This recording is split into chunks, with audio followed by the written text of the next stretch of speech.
Hi, everyone. Welcome to the workshop. I'm Thomas Mraz of the Illinois Department of Commerce. These agencies are here to update you on resources available to separating employees. Let me acknowledge that technical support today comes from David Garvey in Springfield at Southern Illinois University's Center for Workforce Development. From the Chicago Cook Workforce Partnership, we have Patricia Moore and Eileen Vesey is here from the Chicago Federation of Labor. Joe Pearson is coming to us from the U.S. Department of Labor Employee Benefits Security Administration, and Jeff Rudier from the Illinois Department of Employment Security. I have to acknowledge MJ Riquarte of American Airlines People Department for helping us organize this workshop. The U.S. Department of Labor mandates that we notify workers affected by layoff, by temporary layoff, and by furlough of their available government resources. Please know that most of our slides and handouts use the term layoffs, which includes temporary layoffs and furloughs. You may not need a particular resource we cover, but we want you to know it's available. All the resources are funded either by your employer or by your taxes, so there's no cost to you. We'll finish and then take questions. Please put your questions in the chat pod or write them down and we'll address them at the end.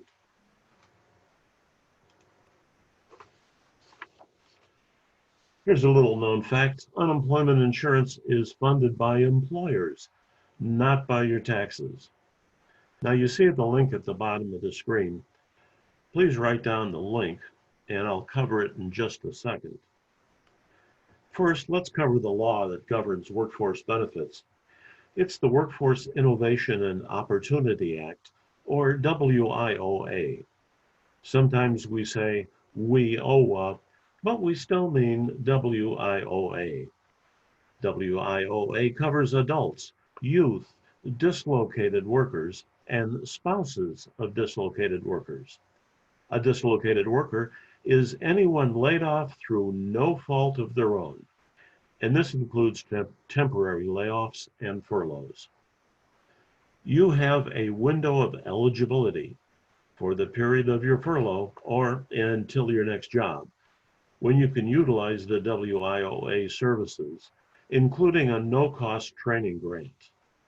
For example, a person in human resources may pick up their next SHRM credential, while someone else may pursue a credential in transportation, distribution, and logistics, or TDL, as we say. Now, this link below goes to your web page, where you'll find the meeting handouts, and they're in English and Spanish. There's 5 for unemployment insurance, 1 for Chicago Cook Workforce, and that's a booklet, and another booklet for the Department of Labor. It has a red cover, so we call it the Red Book. You'll find a recording of this workshop in about 3 or 4 days. You'll find event calendars, a service finder, videos on goals and online safety, and please note this, you'll find a dislocated workers survey, which helps us budget funds. Now, this will be a big help to us, so please take a moment to fill it out. In the survey, there's a box to check if you wish to be contacted.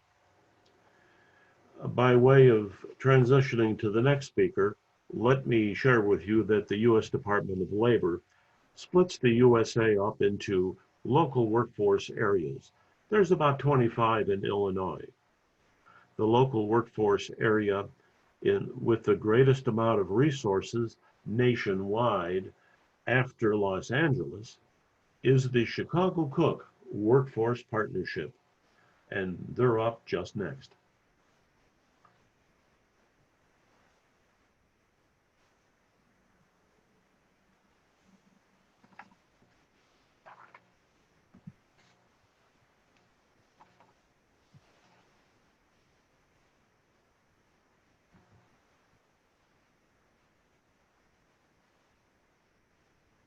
Good afternoon, everyone. Thank you, Tom, so much for the introduction. My name is Patricia Moore, and I'm a business relations specialist with the Chicago Cook Workforce Partnership. And I am sharing my screen with you so I can give you some information about us and what we do and how we can support you. Thank you so much for joining us today. A little bit about the partnership.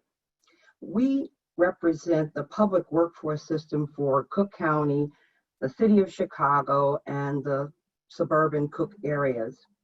I'd like to share some information about the partnership as we were created in 2012, and we cover a lot of ground. As Tom mentioned, we are the largest non-for-profit public workforce system in the United States outside of Los Angeles. We facilitate our workshop services through our 10 American job centers. And those job centers are comprehensive centers that you can go in at any time. You will be serviced there through workshops, through training, and through your ability to use the resource centers there. We also have approximately 53 other organizations that can be contacted and can provide direct support as well. Our motivation, first of all, our vision is that every person has the opportunity to build a career and every business has the talent to grow and compete in the global economy. Through that vision and our mission, the programs are designed to support. Next is our system overview. And we're going to start on the left with the job seekers. These are all of the people and the components involved with the workforce system. Most of the people are not familiar with the workforce system. Job seekers are here. We're preparing and helping through job readiness sessions, assistance in creating their resumes, participating in job and mark interviews, job search techniques. You may want to decide you need to go back to school and get some additional training. And next, we're going to connect those people and yourselves to those opportunities offered by the employers. We offer industry training in all the major sectors, and we assist individuals in getting the skills they need to be reemployed. Regional labor market information. These are the industries and the sectors that we deem to be most high growth industries. Business and professional services, healthcare, retail, culinary, and hospitality, information technology, manufacturing, transportation, distribution, and logistics, and construction. These rapid response webinars are set up to assist you, laid off workers, and provide the services and information available and resources and programming through our WIOA. And I think Tom covered that as well. Workforce Innovation and Opportunity Act. It supports workers that are affected by a layoff through no fault of your own, providing the programs and the resources to prepare you for reemployment and to get yourselves back into either an industry that you're in today or another high demand industry that you may decide you need some training on. Dislocated workers, which you will be as of receiving your notification. You've been notified that there's a layoff due to no fault of your own. These services are set in place to assist you. We are here to help you as a team today on the call, and then beyond the call, I'm going to also outline some other services that are available to you. What is WIOA? WIOA is the Workforce Innovation and Opportunities Act. Is often just referred to as WIOA. It's here, federally funded, to assist layoff workers and help you get back into the job market.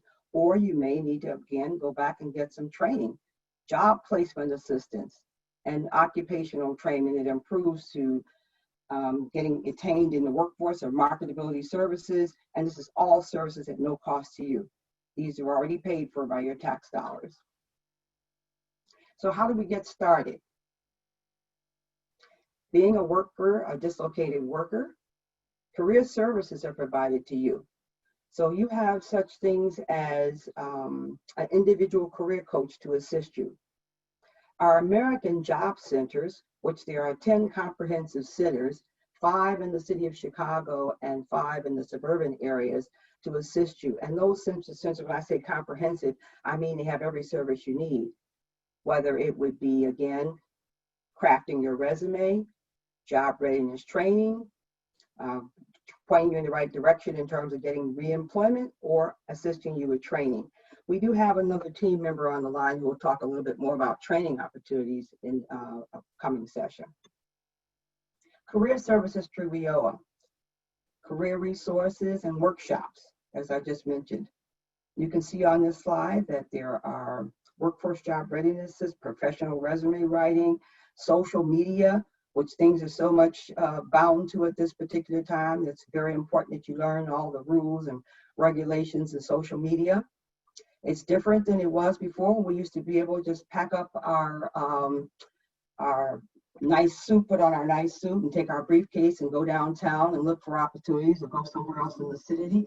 But now that doesn't happen. Most of the doors are locked. So we got to know how to use social media to get ourselves reconnected.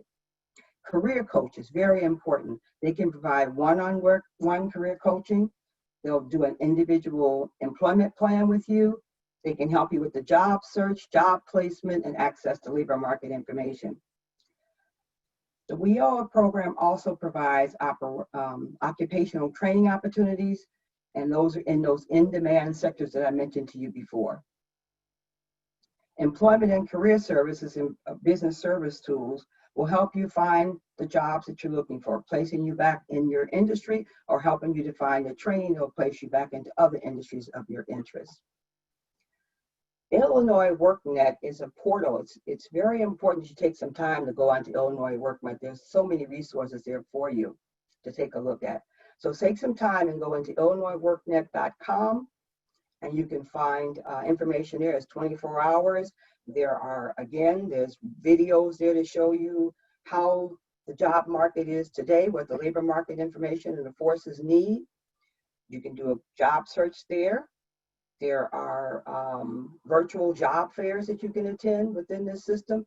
So it's very important you take some time to go and look at Illinois workNet. This is a very important time now because we're making decisions. We're at crossroads of what we really want to do. So please try to take advantage of all of these opportunities and resources that we're presenting today.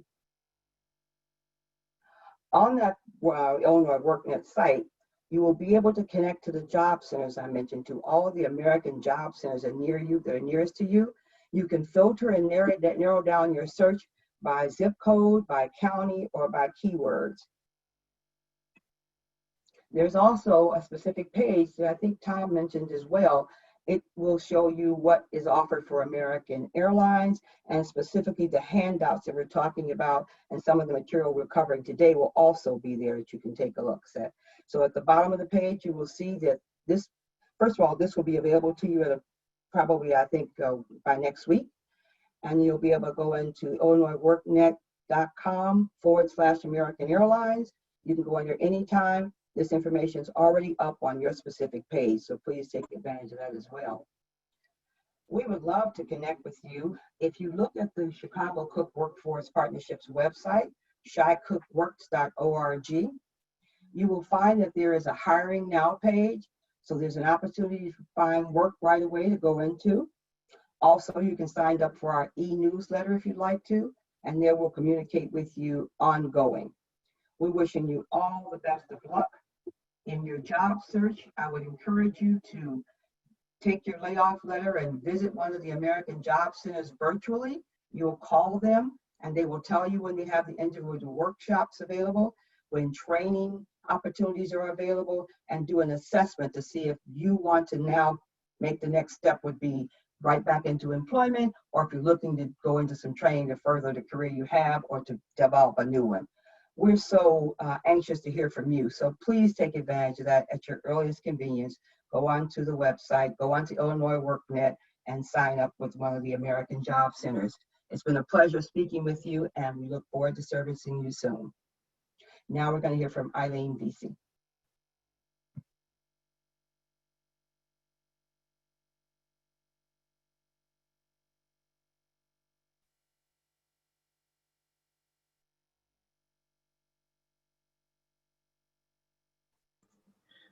Good afternoon. My name is Eileen VC. I'm a program director with the Chicago Federation of Labor Workforce and Community Initiative.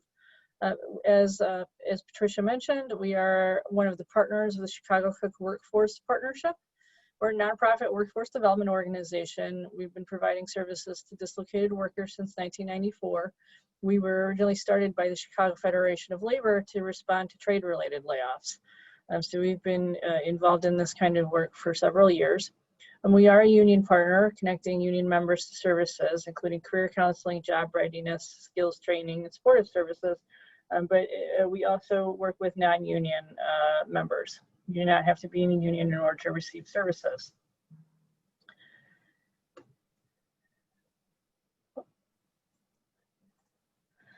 As far as we are with services, again, I'm not going to spend a lot of time repeating what you've already heard about, but the main thing that we want you to walk away from today is that there is assistance available.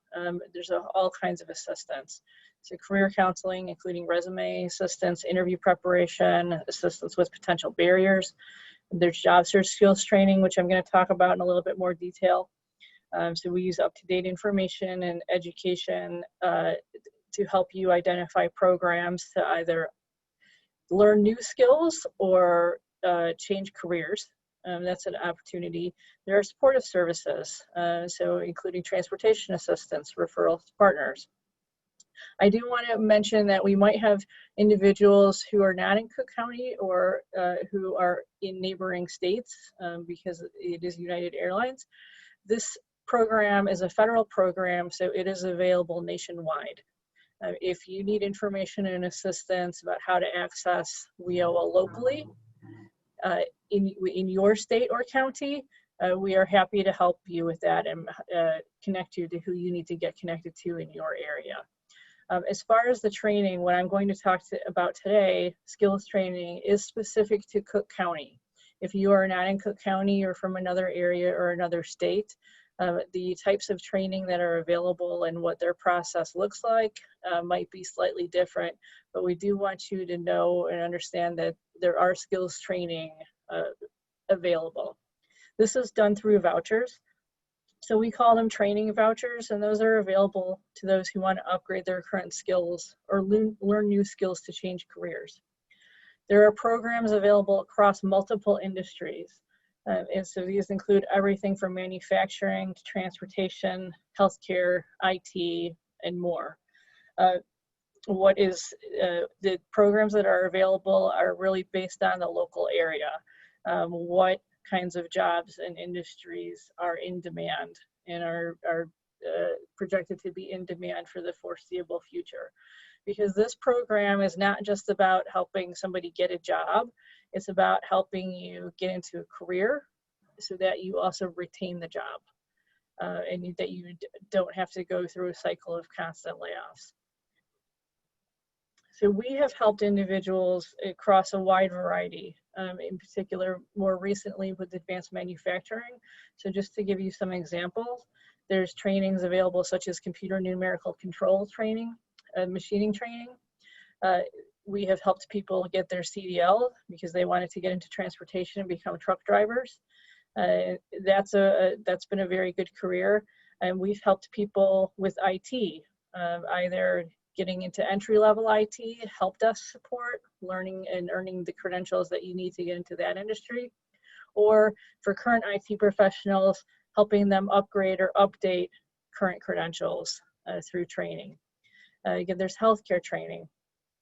We also worked for those of you who are old enough to remember, ATA Airlines a number of years ago suddenly shut down. We worked intensively with flight attendants from ATA Airlines, and were able to help a number of them transition into related careers in healthcare, hospitality, and retail.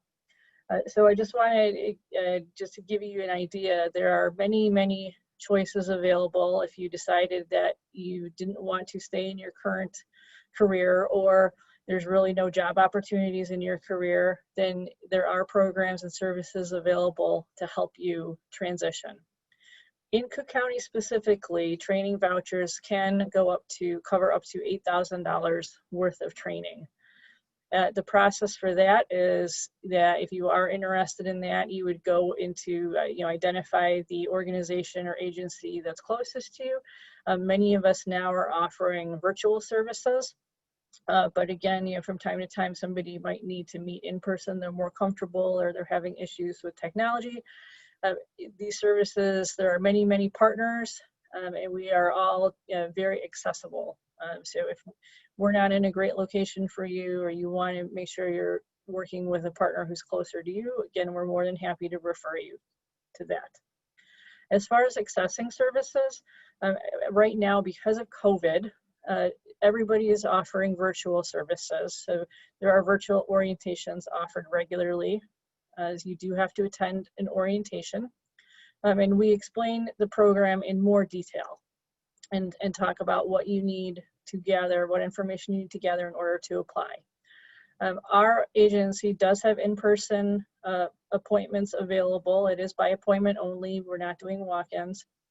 We advise you to gather the eligibility documentation that you need. So this is a federal program, and as it was mentioned, you're going to want to keep your layoff notice. It's also known as a WARN notice. You're going to want to make sure your government ID, gather that. If you do not have your Social Security card, you're going to want to get that. You are now able to order that online. If you cannot locate your Social Security card, we can assist you with that if you need assistance with that. The next step would be to complete an application packet. And so these are available electronically. We can print it, we can mail it, you can pick it up at our office.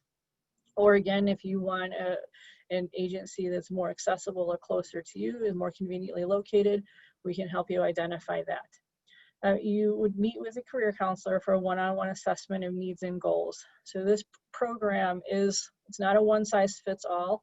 Some people come in wanting training and needing certain kinds of services related in assistance with job search. Some other individuals come in and they might have a really good resume, but they haven't had to look for a job and don't know really how to do online job search.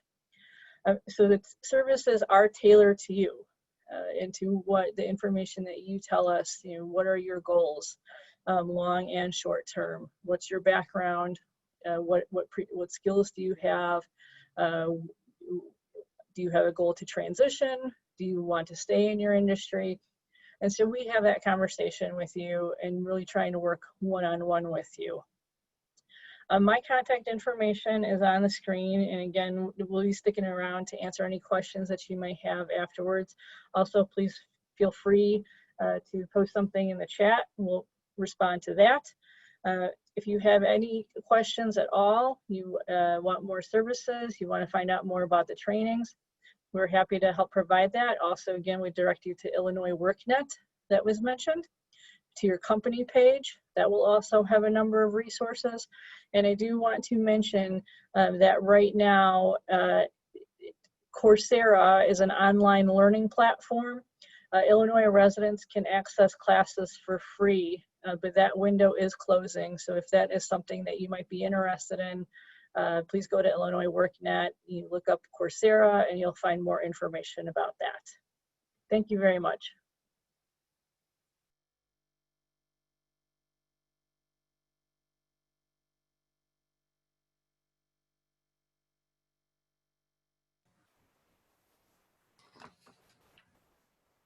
Okay, super. Now we have Joe Pearson from U.S. Department of Labor. Good afternoon, everyone. My name is Joe Pearson. Let me pull this up here. Whoops.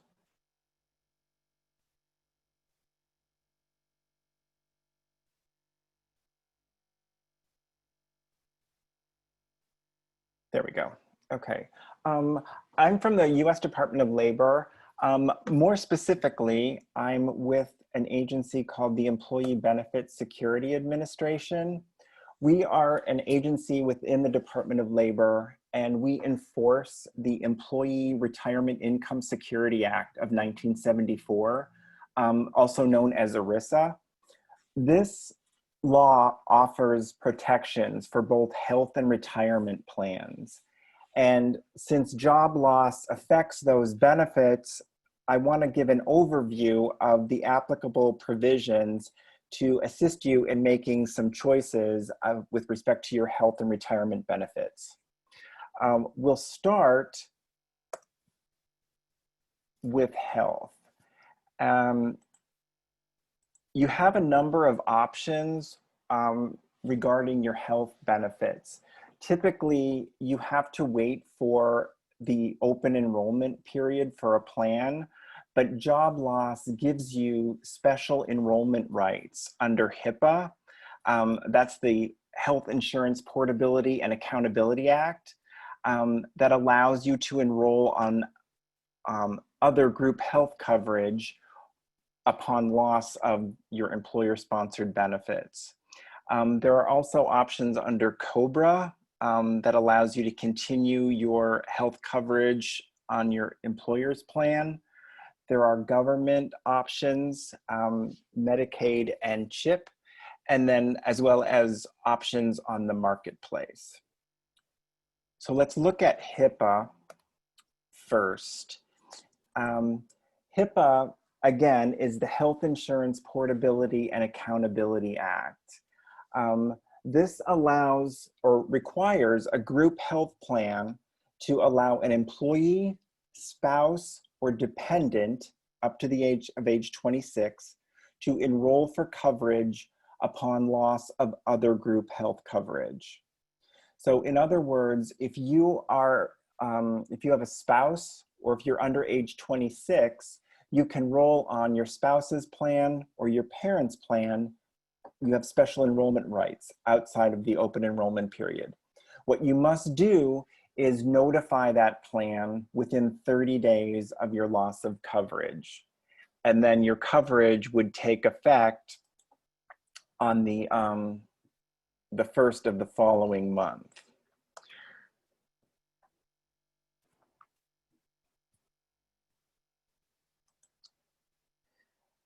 Okay, the next option, whoops.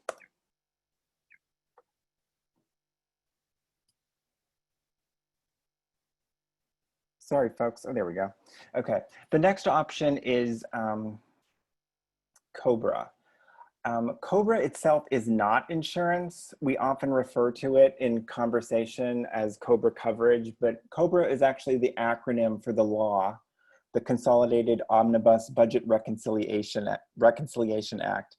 And this law allows you to continue on your employer-sponsored group health plan after your employment ends.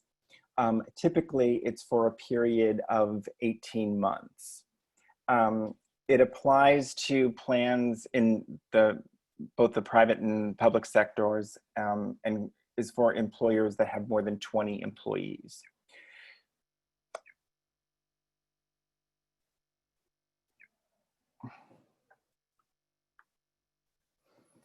Okay, so in regards to COBRA, you're typically, it allows you to continue your employer-sponsored health plan for a period of 18 months. It's the identical coverage that you had while you were employed.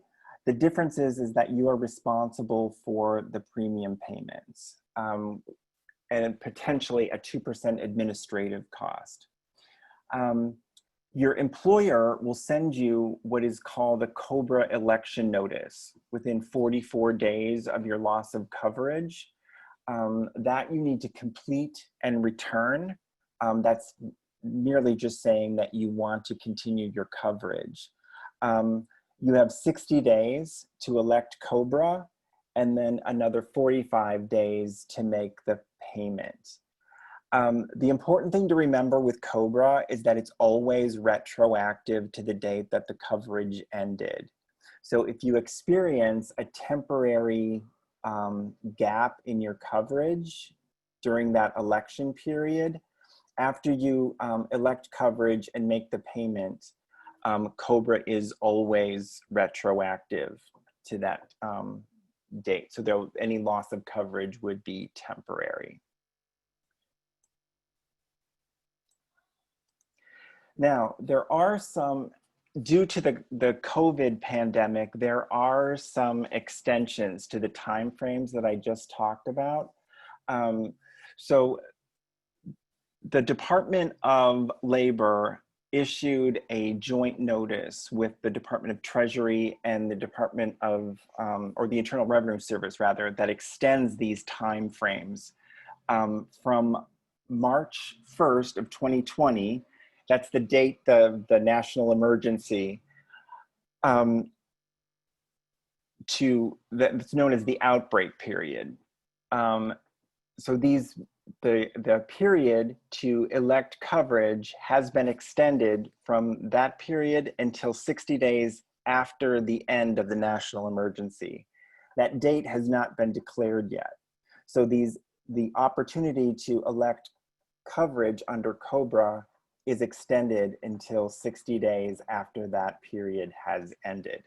That also applies to payments. Typically, you have to make the first premium payment within 45 days. That has been extended to 60 days after the emergency has ended. So any payment that is made is considered timely as long as it's made within that period.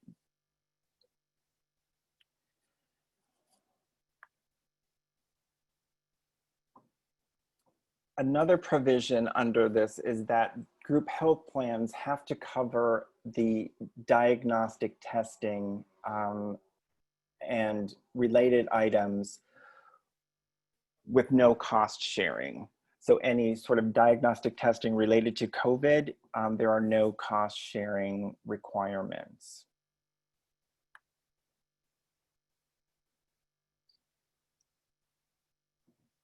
Another option that you have for health coverage is on the individual marketplace. The Affordable Care Act provides special enrollment rights for individual coverage in the health insurance marketplace.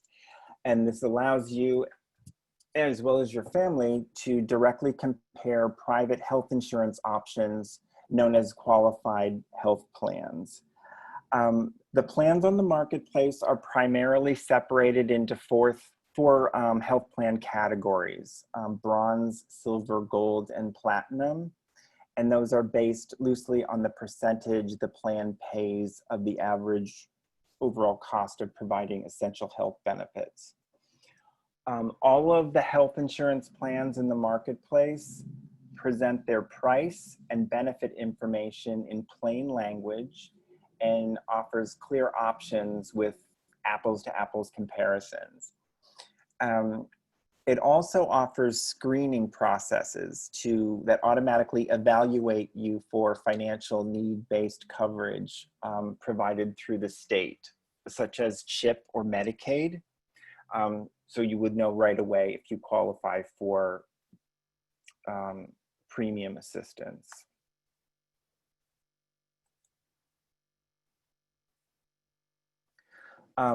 Medicaid is a state-based program that participants will automatically be screened for.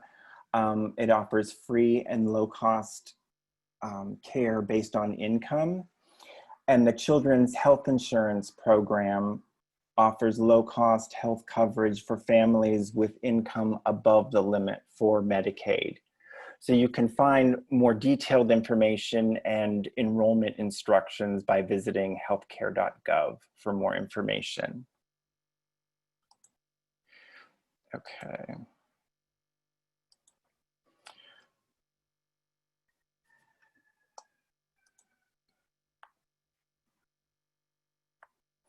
Okay, the next item we want to talk about is your retirement plan. You have a number of options if you have a 401k through your employer. The one thing you want to make sure of is keep the plan informed of your address and make sure that you're getting at least an annual statement from your plan. With a job loss, you do have some options. You can keep the funds with the old plan, Make sure that, again, that they have your current contact information. You may also request with a 401k, you can request a rollover. You can roll the funds over to a personal IRA or to an employer's plan with your next employer. When you choose a rollover, there typically are no tax, there are no tax consequences whatsoever. It just moves the money from the one plan to the other plan. If you do request a rollover, you want to make sure that the money is not issued to you, that it's issued directly to the custodian of the next plan. You also have an option to request a distribution. With a distribution, there's an automatic 20% tax withholding. And if you're under the age of 59 and a half, there would be an additional 10% penalty that would be assessed. So if you need assistance with requesting a rollover or requesting a distribution from your plan, anyone from my office would be able to assist you. I would be happy to contact the plan and help the paperwork get moving with that. The contact information for my office is here. I can also put my direct, I'll put my direct number in the chat as well. You can contact me directly. This number will ring to my desk. We'd be able to assist you in obtaining a rollover or answer any questions regarding your health or retirement benefits. I'm also going to post a link in the chat as well to a publication that we have online. It's sort of a just what I went over. It doesn't have the specific provisions under the COVID pandemic, but it has the information as well as our contact information listed in that. Okay, that's all I have. Thank you. I'll put that information in the chat.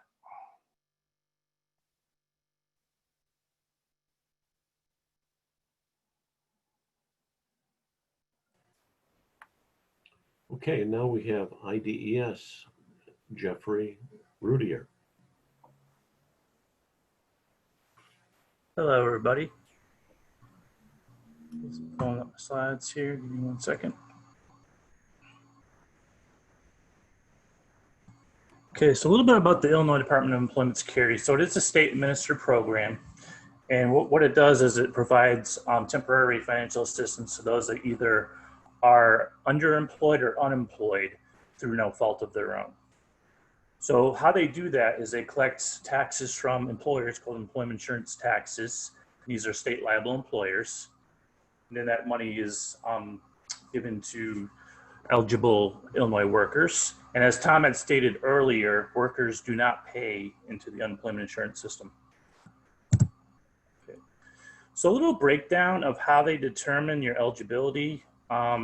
So you must have received at least $1,600 in wages during your base period.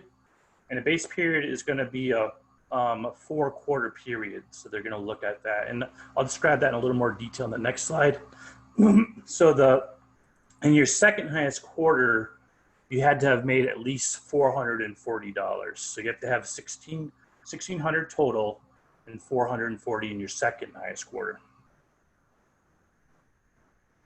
This is kind of what it looks like when you break it down. So we're looking at the first 4 of the last 5 quarters.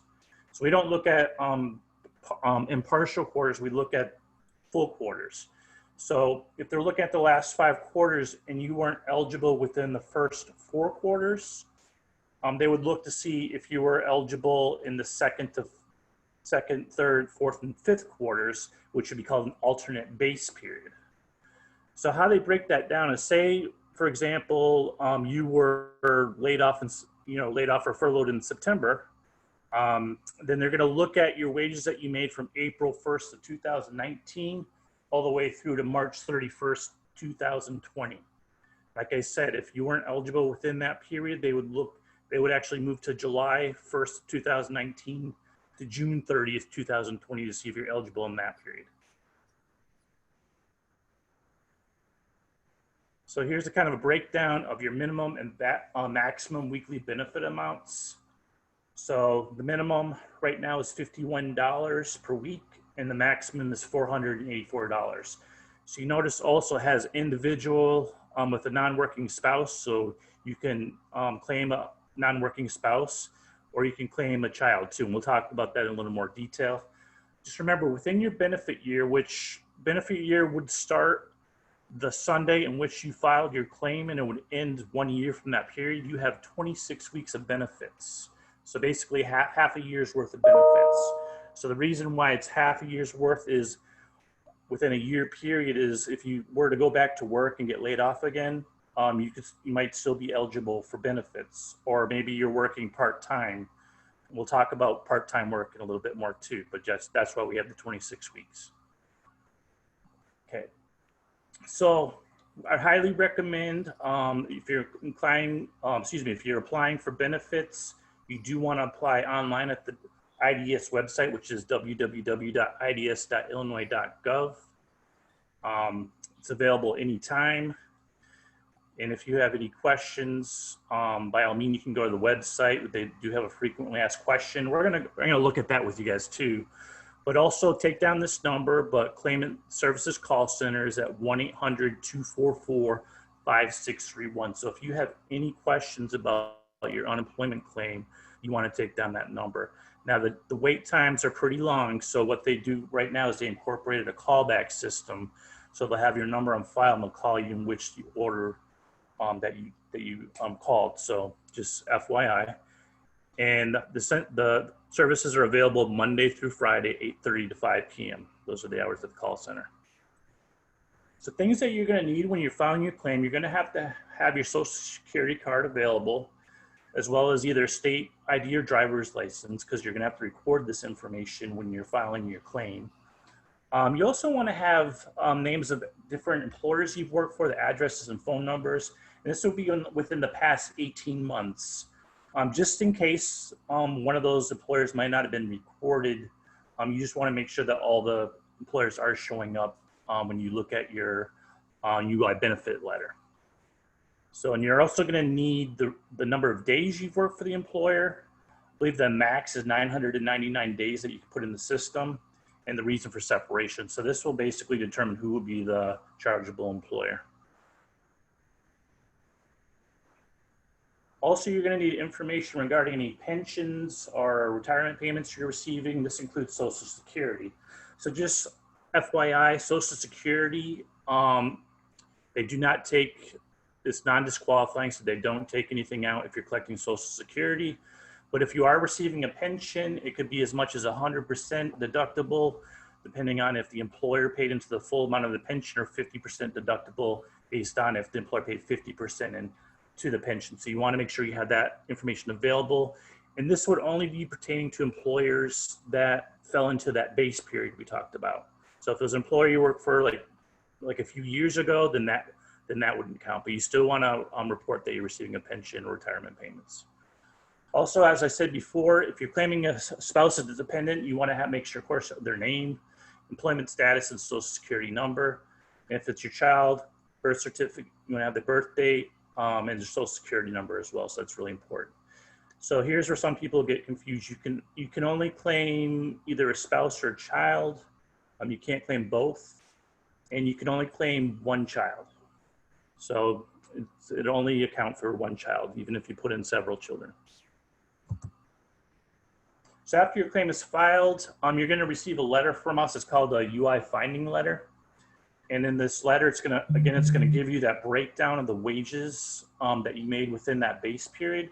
So I'd always check this to make sure that they do match up to what you made, because in the case that maybe there's an employer that's missing or something, we could always fill out an affidavit form, so we could try to affidavit those wages.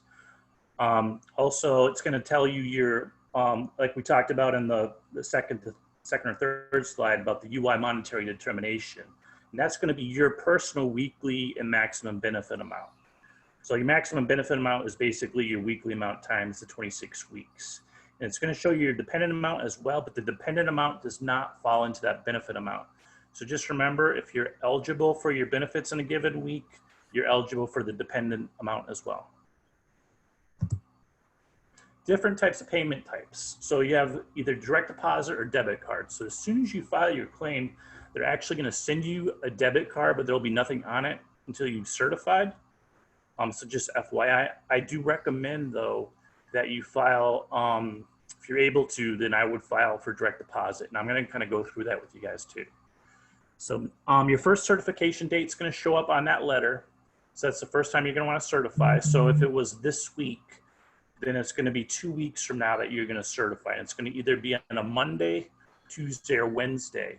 And when you're certifying, you're going to be reporting the previous 2 weeks.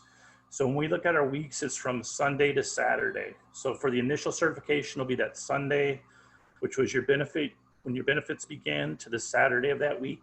You report any information for that week, and then you report anything for the next week. This is what the UI finding letter looks like. So in here it does, like I told you, it shows when your certification date is. In this case, their date's Wednesday, and it tells the actual date that they need to either certify online or they need to call the teleserve hotline. So once you've actually filed for unemployment benefits, you do need to certify every 2 weeks, like I just mentioned. Failure to certify for the 2 week period will make you'll be ineligible for benefits for that period. So there is makeup days on Thursday and Friday. So if you say your call is on a Wednesday and you miss that day, you want to certify on that Thursday or Friday. So if you miss it, that information will not be in the system and you will not receive any benefits for that week. So it's really important that you certify every other week for your benefits, because that could delay your payments and you'd have to call the call center, unfortunately. And that, like I said, it would take a little time for them to get back to you. So just make sure that you're able to do that. So your first eligible week is usually considered a waiting week. Right now, the waiting weeks have been waived. So when you first certify for benefits, you're going to receive a 2 week payment. So currently, like I said, the waiting week has been waived due to the pandemic. Again, like I said, the best way to certify is via the internet, which is www.ids.illinois.gov. So there's a few different tabs here. And actually, I want to go in here with you guys and I'm going to show you what this looks like. So it's pretty easy to navigate. If you click right here, this is an easy way to get to anything you need to do, like either filing your claim, changing your address, direct deposit, etc. I'm not seeing It's not coming up? No, I'm seeing the small slideshows in the bottom. Sorry, hold on one second. Can you see it now? Yes. Okay, good. Okay, so right here, this is the easiest way to either file your claim, do your certification, if you have an address change. I recommend though, if this is your first time filing for benefits, you do want to go and look under the filing an unemployment claim. There's a lot of information. There's a video that explains everything. It's about 9 minutes long. So you're going to want to file for a regular claim, and you'd file right here. And then you definitely want to look at the next steps after you've done completing your claim. And this gives you the breakdown that we talked about, and it's going to go a little bit deeper into the UI finding letter. And it also gives you some examples of how much you would receive. So it's really important. And right now with the pandemic, there is a lot of questions going around. So I would definitely check out the frequently asked questions as well. Talks about everything from the extension to lost wages assistance. So it's really important that you do read that, because a lot of these questions can be found here. And lastly, I want to show you on the unemployment insurance page, there's some information that you're going to want to look at too. So you should definitely click on what every worker should know. This is going to give you a breakdown of everything about your claim. I filed my claim. What happens now? So this is really good. This will go over the information we're going over right now. And definitely in a little more detail, right here is the unemployment insurance benefit handbook. So that's going to give you more in depth of what we're talking about. So very important that you do read this information, because if you do make a mistake, like I said, it could be a while before you were able to talk to a rep through the call center. So really important. So going back to the slide. Okay, sorry.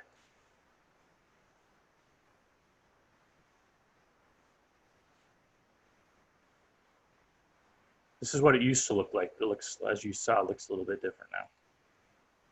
Okay, kind of a breakdown of what we talked about, the different filing a claim, certifying for benefits. Make sure you read all that information. So again, like we said in the beginning, you have to be involuntarily unemployed or underemployed. And you have to, and this is going to be something that you're going to certify for every week, stating that you're able and available and actively seeking work. So be very careful when you fill out the questions each week. Some people will say 5 days, and they're not going to get paid because they thought they were asking for how many days they're going to be available. But so you just have to make sure you read that. That's one of the common mistakes that I see. So you want to usually say if you're able and available and actively seeking work, you want to put 0. You must complete your registration and create a resume in Illinois Job Link. So with Illinois Job Link, if you already have an Illinois Job Link account, your unemployment account is actually going to link to that Job Link account. Make sure in your Illinois Job Link account that you do have your social security number in there, or it's not going to recognize it. Now, if you do not have an Illinois Job Link account already, it's going to create one for you when you file your new claim. So that's really important. We're going to go over that. Again, the waiting week, we're waiving that right now. And you must certify every 2 weeks, not just the first 2 weeks, every 2 weeks. So again, during each week, you have to be able and available and actively seeking work. So like it says here, you want to report any unavailable days when you certified. So this could be when you're taking care of a sick child, if you're on vacation, so you're definitely unavailable those days. And you have to be actively seeking too. So there's 2 ways that you can do this. We have like the old-fashioned paper and pen version of the work search record, but we also have a work search record that you can do in Illinois Job Link as well. And it's actually better to do that because just remember with your work search, you need to keep your work search record on file for 52 weeks after you become employed, because they do audit these sometimes. So normally say you have to have at least 3 to 5 contacts per week when you're doing your work search record. And like it's available on the site, but also you can enter your work search on Illinois Job Link. This is what the older version looks like online, pretty self-explanatory. The contact date, name and address of the employer, individual you've contacted, method type, type of work sought, and any results that came of that. And this is going to be pretty similar to doing it online as well on Illinois Job Link. So as far as working and receiving benefits, you definitely can work and receive benefits. However, let's say, for example, your weekly benefit amount was $300. If you made $300 or over in a given week, it's actually going to close your account because the system's going to think you went back to work. So if it actually went back under your benefit amount, then you'd have to open it up and do an additional claim. So that's one of the things, if you're working part-time, it might fluctuate like that. But as soon as you went back down to under your benefit amount, you want to open an additional claim because you don't want to lose weeks in which you can get benefits. So that being said, say again, for example, your benefit amount is $300. You can earn up to 50%, so $150 in this case, without any deductions. But as soon as you make $1 over that 50% threshold, it's going to deduct dollar for dollar from your payments. So just FYI, so like I said, you still can collect, but there might be deductions. And if you meet or make over that benefit amount, it will close your account for that week. So the next week, if you went back under, you definitely want to file an additional claim for that week. And here again is the information I went over about the additional claim. And like I said, dependent allowance is payable only if benefits are payable. So you could make $299 if you have that weekly benefit amount, and you'll still get that dependent amount. If you make that 300, you don't get the dependent amount. Okay, as far as payment options, there's direct deposit and there's debit card. So after you file your claim, you're automatically going to receive the debit card in the mail. So it usually takes about 7 to 10 business days. I highly recommend, just due to the multitude of people that are filing right now and the amount of cards that are being sent out, I would actually go in and do direct deposit. And like I showed you in the beginning and on the IDS website, on the top right hand side, you can actually go in there after and enroll or modify your direct deposit. So I do highly recommend that, just so you get your payments sooner than later. And the electronic payments are available normally 2 to 3 business days after your certification. If you want to elect to take federal state taxes out, you can do that when you're filing your claim. You just have to state that when you file your claim. But you still have to pay them back, so just FYI. So a little bit what we were going over earlier with WIOA. So as a dislocated worker, you'll be able to apply for the Workforce Innovation Opportunity Act. So there might be some employers who have like on-the-job training money available. So you might be able to work with them. So it's definitely important to register ASAP, because there's a list and you want to get your information in sooner than later, because there's a lot of things that you have to fill out, and they have to make sure that you're eligible. Also, with the thing with getting a training voucher is it will not affect your unemployment benefits. It's a little different if you're going to school. That's not under WIOA, because you have to report that you're going to school. But if we have that WIOA voucher, then it won't affect your benefits at all. So what I've been talking about earlier is Illinois Job Link. So, Hey, Jeff, yes. Tom, well, you're just mentioning that if you're in WIOA approved training, you could still get paid. Correct. But let's cover that in approved training, it waives the job search. Correct. So if like Tom said, if you're in approved training, then you do not have to do the job search, but you have to provide the training voucher so that we can verify that. So with Illinois Job Link, like I said, it's automatically going to create an account for you. So what you need to do with the Illinois Job Link account, at the very least, is you need to make sure you complete the registration, and you have to create a resume or upload a resume into Illinois Job Link. I personally recommend, if you have a resume in a Word, it has to be in a Word document, unfortunately.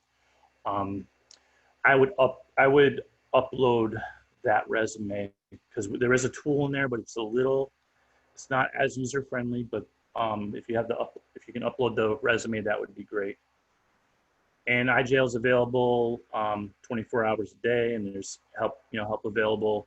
Right now, just to let you know, our offices are closed. So if you do need assistance with that, you can always call the Illinois Job Link line as well.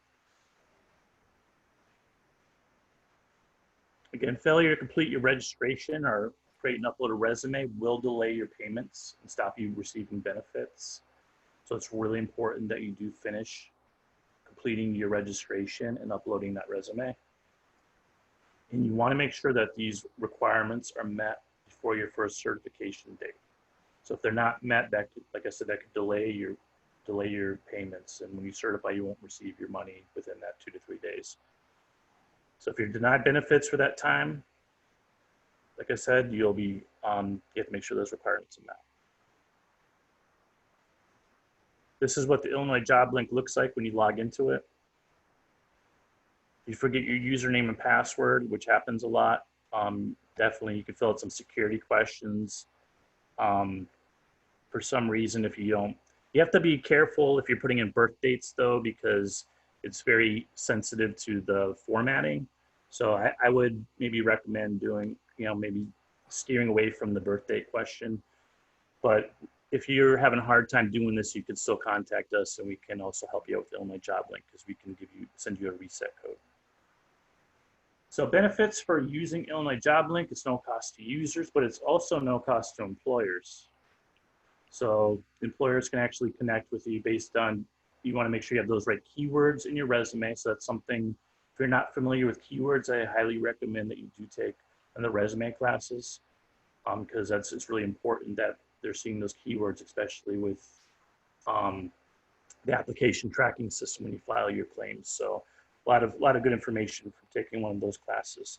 So employers can actually look you up too. So if they're looking for someone with a specific skill set, they can actually look for resumes in there too. So that's another thing. Now, like other sites like Indeed and Monster, it'll actually it uploads information from different websites. But also we have jobs that are specific internally to Illinois Job Link. So it's definitely worth looking in there too, because there might be something that you missed looking at like one of the other websites.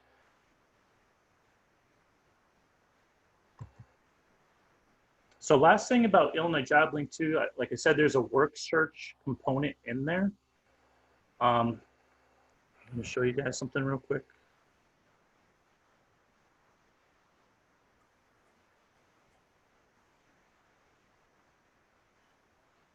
So I would definitely go to the resources. When you go into Illinois Job Link, look at your resources, because there is going to be information here on creating a claim, managing your account, creating a resume, and searching for jobs. So those are the two biggest components. Now also it's going to tell you too, when you're looking in Illinois Job Link for jobs, it actually records that information. So you don't even have to put that information and write it in manually. Now, however, the flip side of that, if you're doing your work search on Illinois Job Link and maybe you were on Indeed, or maybe you were looking like in person, you can still put that information in, but you have to create what they call a new work search record, and you have to manually add that information in. So, like I said, definitely I recommend that you do read the information here, so that'll help you, especially with your unemployment claim. So that's my segment. So if anybody has any questions.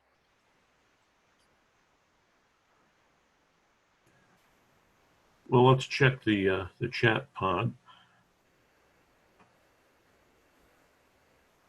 Can you file for unemployment being moved from full-time 40 hours to part-time 20 hours?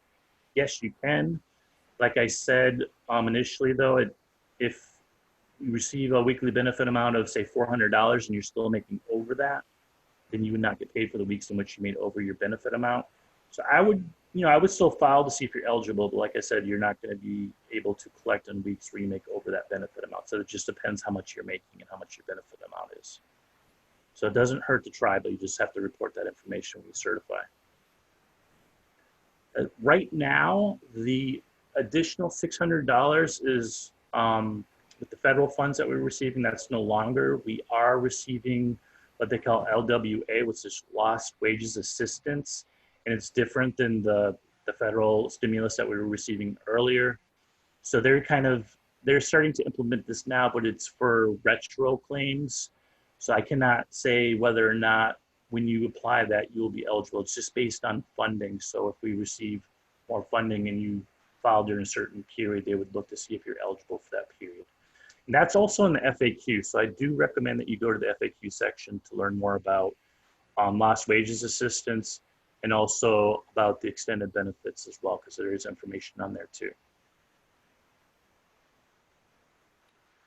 Well, I see Patricia Moore has put in the link to your webpage, Illinois WorkNet